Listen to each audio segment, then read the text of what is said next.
Hello guys and welcome back po sa Tarot Page Philippines. So sa video na to gawin po natin ang weekly horoscope para po sa may mga sun, moon at rising sign na Aries for October 21 to 27. So kung bago kayo sa channel, please click the subscribe button, bell notification and palike na rin po ng ating video. Kung hindi nyo po alam kung ano po yung sun, moon at rising sign nyo, importante po kasi to. Sa dulo po ng video natin, meron tayong link para dito. And kasama nito, naglagay din po ako ng link na kung saan sinishare natin doon paano pwede kayong gumawa ng sarili nyo pong love and prosperity charm. So, you can check the video later po. So, tandaan natin yung readings. They are for guidance purposes. May free will po tayo. Use it wisely. And also for private readings and spell works po, pwede nyo po akong i-message ng diretso sa aking Facebook account. Yung link po is nasa description sa baba. At sa gusto po mag-support ng ating channel para lumago po ito, pwede nyo pong i-click yung join button sa baba o yung thanks button. Or you can also send a donation via GCash or Maya. The number po is in the bottom of the screen. Okay, Aris, kamusta ka na ba? Let's see. Ano bang ganap sa iyo? What we have here is the Queen of Cups and Mending. Okay. So si Queen kasi, ano to? Older female energy. Tapos si Cups, symbol ng water. So anything about the emotions and the heart. Actually, as Queen, it's also symbolizing water. Alam mo, Aris, tawag dito, especially yung may mga moon sign na Aris, ang dami niyong kailangang ayusin right now.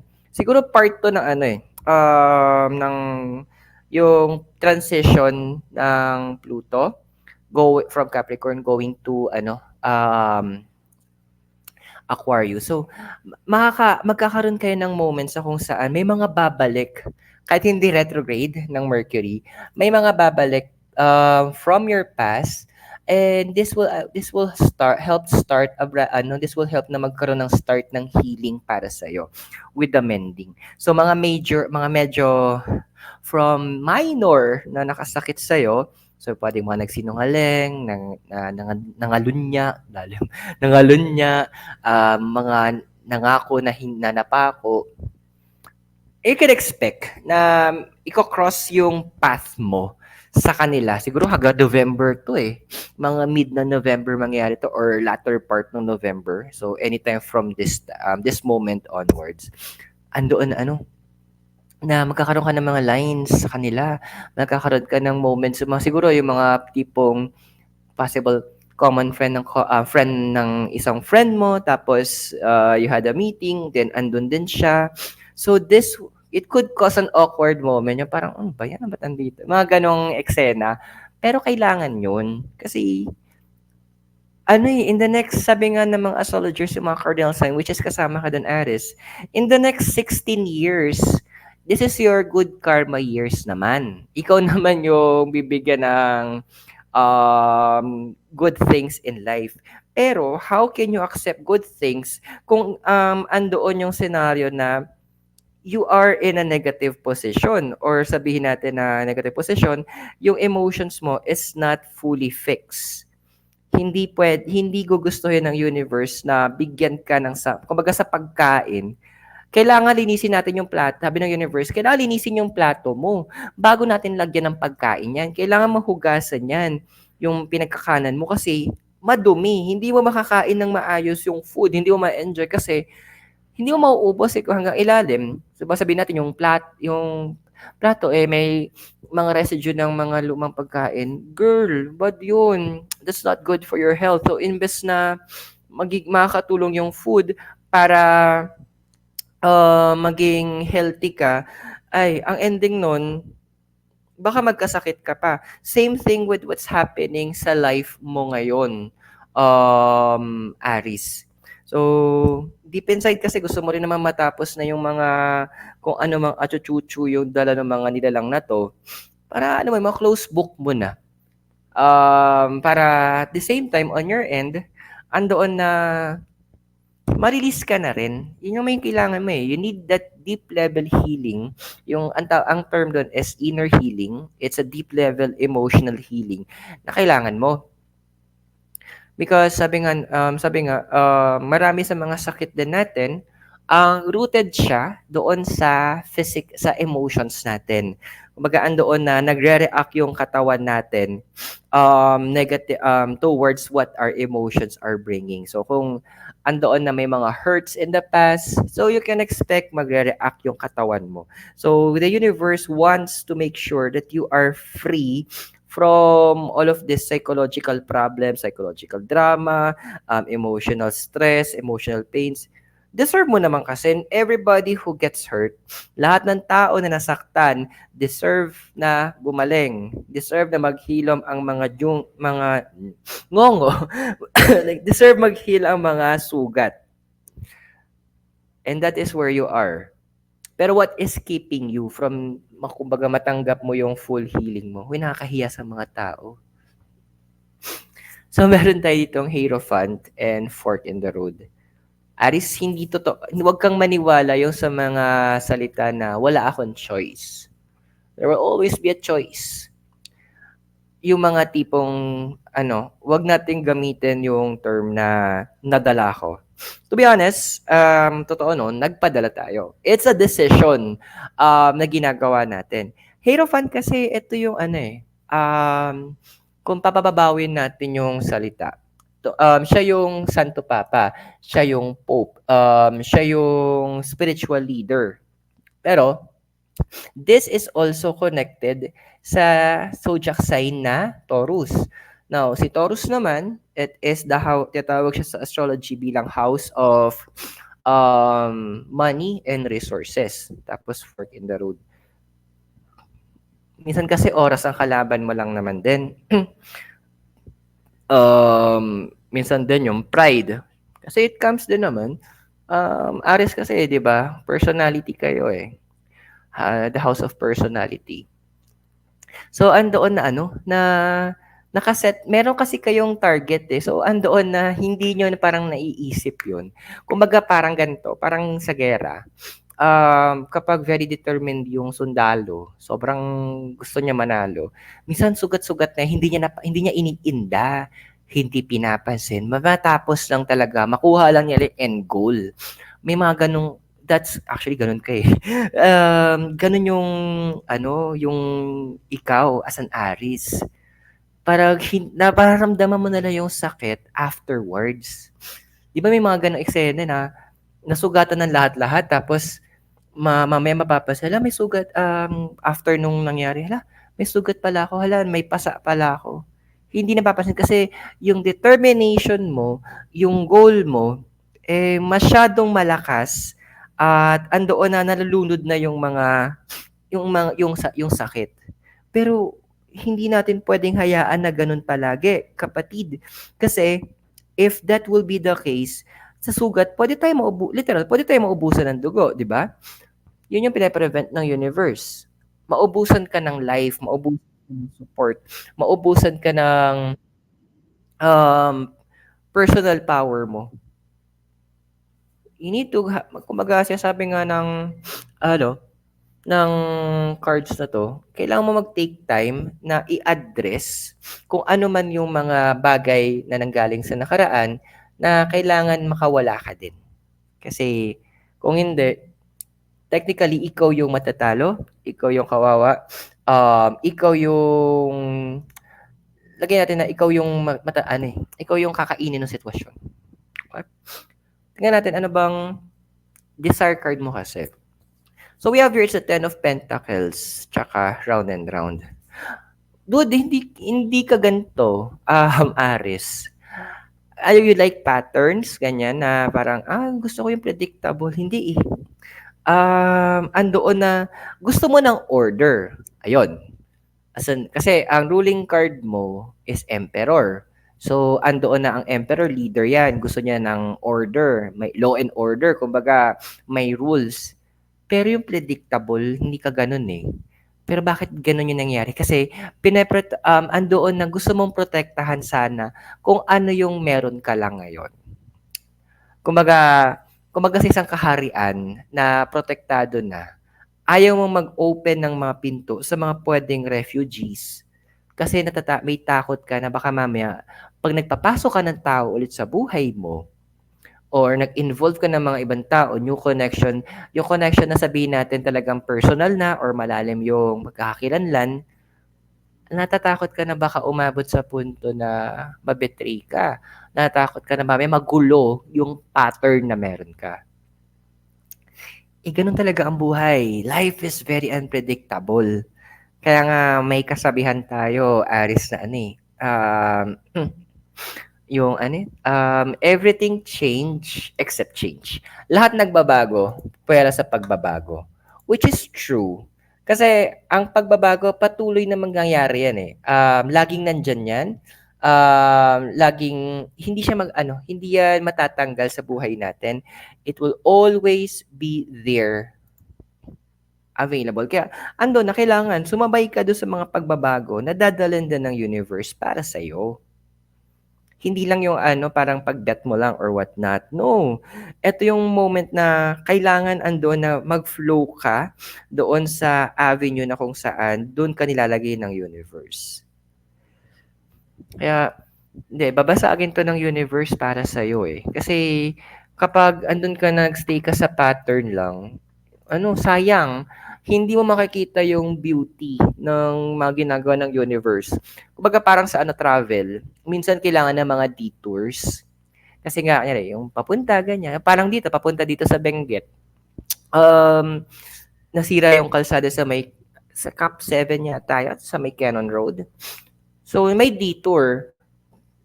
And yung detour, we can tell, baka mami may mga magagandang tanawin doon or may mga magagandang pwedeng bisitahin or masarap na kainan.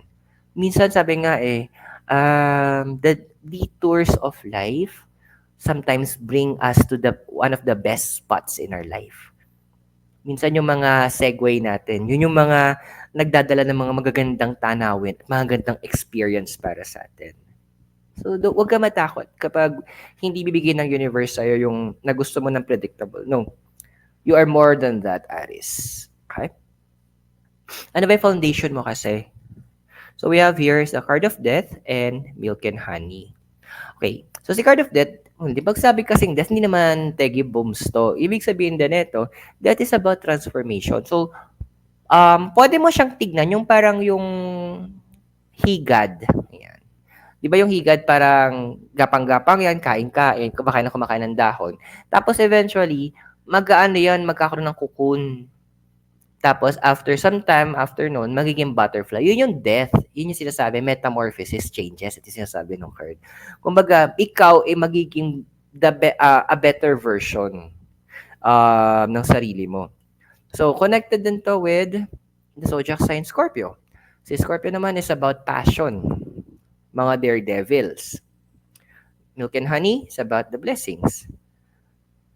Kaya, ayun. Kaya ayaw bigay sa'yo yung pattern. Ayaw kang bigyan ng parang, eto na yung magiging ganap na ini-expect mo araw-araw, minu-minuto. Kasi nga, ang gusto ng universe is magkaroon ka ng room para maka-expect ka ng growth, makaramdam ka ng changes. Eto yung mga changes na to, pag binigay ito ng universe sa'yo, andoon na, siguro pwede nating sabihin na it will really make things better para sa'yo. Kasi this is about transformation eh.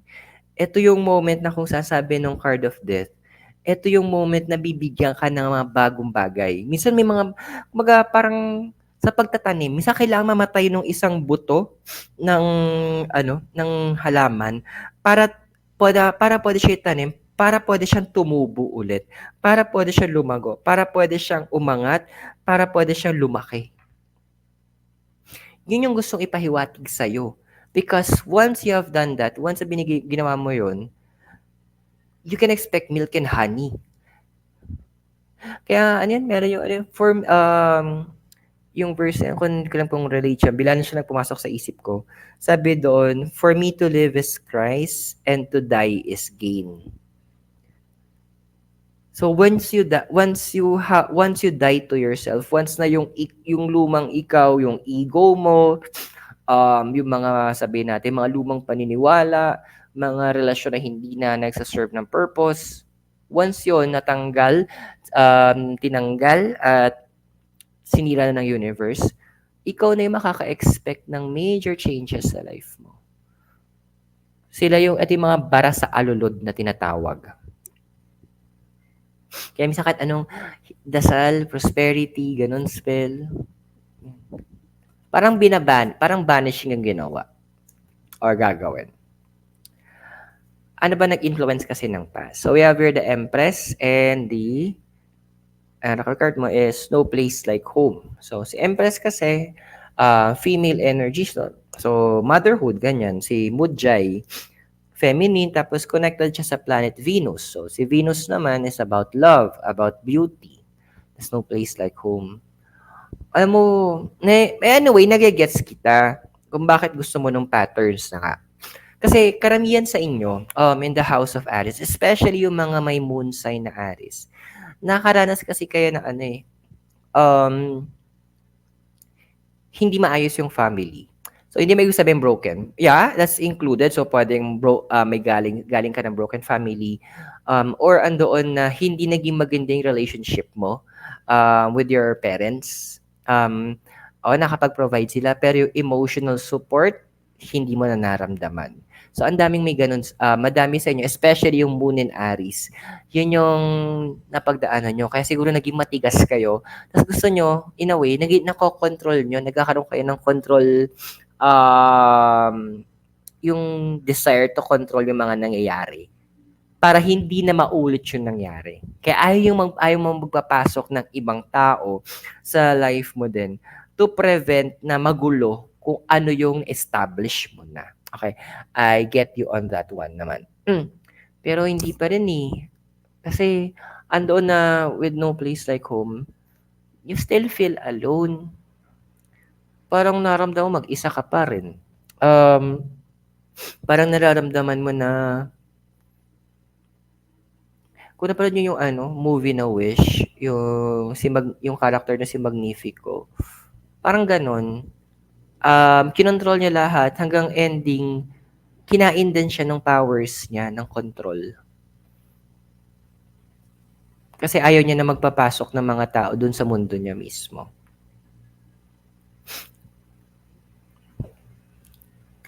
Tingnan natin kung ano yung future na ikaw. The Sun, ay salamat Diyos ko po. Exchanging gifts, ayan. So, The Sun kasi, yan, tungkol siya sa, first, diba, parang pag bagong bukang liwayway, sasabi natin may bagong umaga, bagong pag-asa, bagong simula, which is totoo. That's also the symbol of it. It's about enlightenment. Yan. It's about breaking the darkness. Of course, and then tungkol siya sa good health, di ba? Kasi kailangan ng araw, di ba yung mga baby, pinapaarawan natin para maging because of the vitamin D. Anyway, kung yun kumalala. And then exchanging gifts. So, ano ba yung magiging evolution ng ikaw, Aries?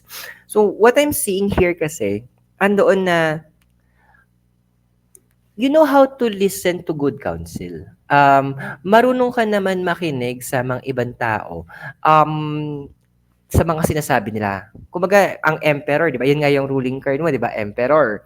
So, andoon na ang emperor kasi, minsan kahit mga presidents, di ba, prime ministers, meron silang tinatawag na mga advisors. So, merong advisor for agriculture, advisor for education, advisor for finance. So, ikaw din ganun eh. Sa bawat aspect ng life mo, may na-identify ka kung sino yung pwede mong tanungin or sino yung pwede mong hingian ng advice or counsel. Yan, gamitin yung term na counsel. Ng counsel sa paligid mo. So, andoon na ikaw mismo yung nagkaroon ka ng idea. And it is a good thing here na andoon na lalapit ka eh. Ikaw yung tipong manghihingi ka ng mga advice. At ang nakakatuwa, objective yung mga magiging tanong mo. When you say objective, hindi yung tipong, kasi iba sa, yung ibang signs eh, yung ganito yung linyahan nila. I have a friend. May friend kasi ako.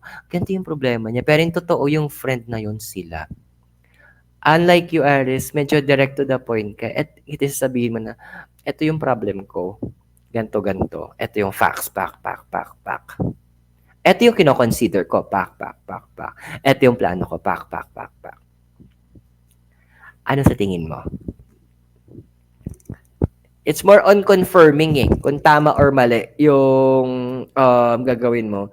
And andoon yung tao is hindi, kumbaga, magiging objective din sa sasabihin nila. Kasi nga, objective din naman yung approach mo, which is a very good thing.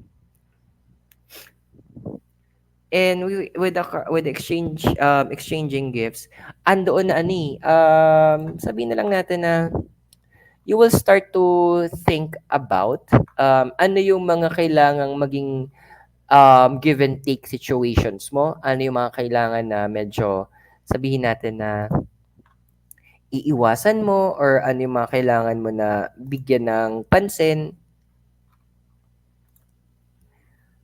And hindi ka napapayag na puro ikaw lang magbibigay. Andoon na you will come to a point na kung saan na, oy, kumbaga, parang sa magkakapatid, oy, ako na nagugas ng plato kahapon, ikaw naman ngayon. It is hindi na siya yung tipong puro ikaw. No. Andoon na ilalagay mo na, oy, let's do a give and take situation na. Kaya nga yung exchanging gifts, lumalabas sa cards mo. Ngayon, check natin, Aris, kung ano ba yung physical and emotional environment mo, hopes and fears mo, tsaka yung possible na future. And of course, yung message ng mga deities sa'yo. Ayos lang ako. Okay.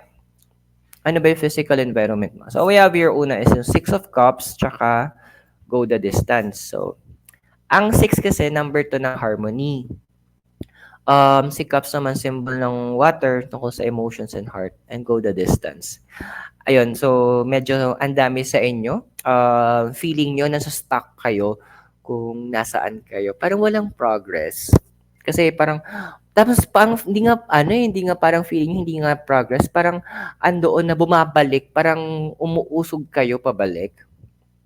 Parang ano ba to? Parang imbes na dire-diretso ko, bakit parang naemehan ako na pabalik ako ngayon? Pero good news yun, Aris. Kasi nga, na mere fact na may mga ibabalik, di ba? May mga kailangan kang is either i-rebuild mo yung connection mo or ipuputuli mo na sa yung connection mo sa kanila. Either way, kung ano yung magiging decision mo.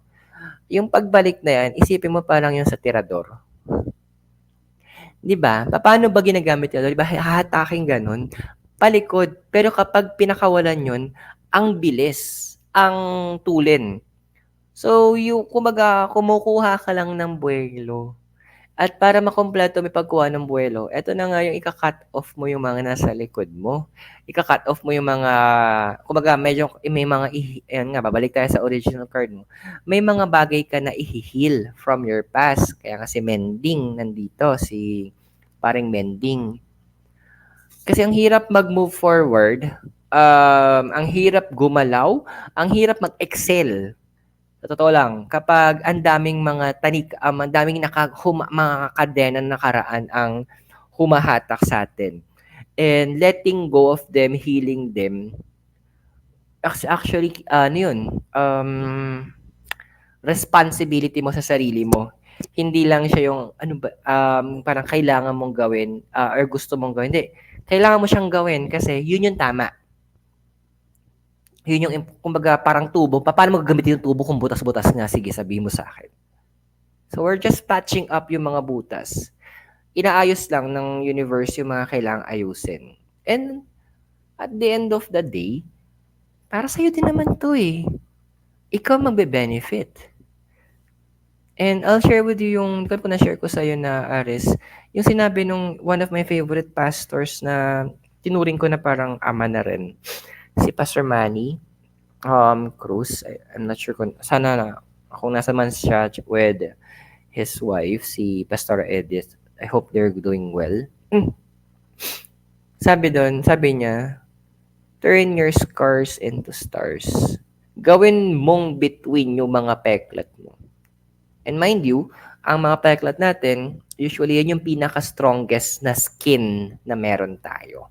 Yan yung elastic na, yan na yung sabihin natin na palaban, yan na yung talagang very strong, very demure. So, ayun na yung moment na yon. So, yun yung gustong iparating sa'yo ng universe at this time in your physical environment. Let's check naman kung ano yung nasa emotional mo. Sorry, nire-release ko lang ibang videos. So, ano ba yung nasa emotion environment mo? So, we have here is yung King of Wands tsaka Orphan. Ano na? Bakit feeling natin um, parang gusto mong gawing team song yung We're All Alone. Siguro may isang ganun, no? Kapag andun ka sa posisyon na may control ka, malaki influence, medyo malungkot nga din. Kasi, nagkakaroon ka ng problema na hindi mo mabigyan ng tamang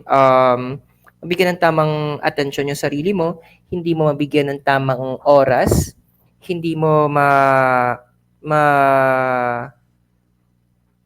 hindi mo kaya na bigyan ng tamang pagpapahalaga yung sarili mo.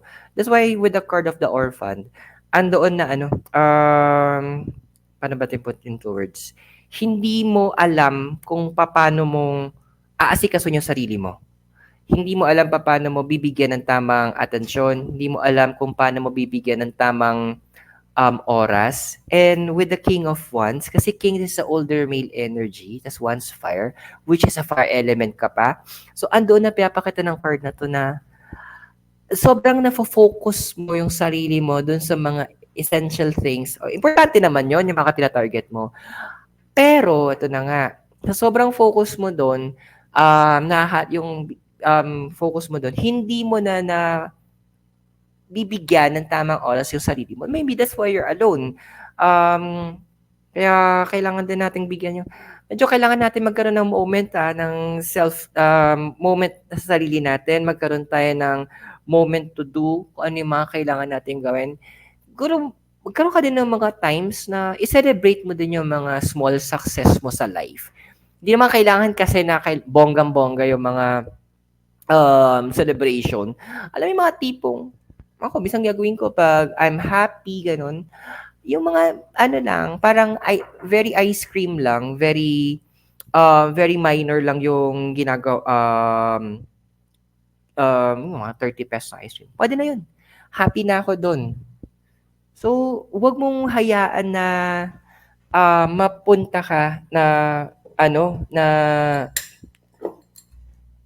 tawag dito, na malilimutan mo yung mga bagay na yun. That is actually a good self-care. Ano ba yung hopes and fears mo? So, meron tayong Emperor, tsaka Between Worlds. Ito na yung card mo, ruling card mo. So nag-hope ka na sana next time may iba naman na magte-take ng opportunity para asikasuhin ka. Magte-take ng time para pakinggan ka. So, magte-take naman ng role na sila yung magiging leader sa paningin mo. Kumbaga, someone who will be responsible naman para sa'yo. Medyo mahirap yung hinihingi mo. Kasi given na ang mga tao, literal naman tayo, by nature, paano ba ito yung, by nature kasi tayo, selfish. So, minsan, it takes an Aries din para maintindihan ng isang Aries. Actually, share ko lang sa ito. Sinabi ko sa isang zodiac sign kanina to Sinabi ko na, pinost ko siya before sa Facebook ko. Sinabi ko doon sa post ko, I will be my own hero. Ako mismo ang gagawa ng paraan para mailigtas ko yung sarili ko. And I did. And that's a very important thing na gagawin mo ngayon. Kasi andoon yung point na kung hindi mo siya gagawin, how you will be able to make sure that you are going to be a better person. How you're going to make sure that i-elevate mo yung sarili mo to a certain degree. Now, let's check yung sa possible future mo. So, we have here is the Ten of Wands and the co-create. So, si Ten kasi, this is the end of the cycle and Wands is about fire, about the passions and energies and co-create. Medyo solo mode nga talaga. Pangalan to? Magso-solo mode tayo for today's video. um, Aris. Kasi andun yung point na ano eh, na um, andun yung point na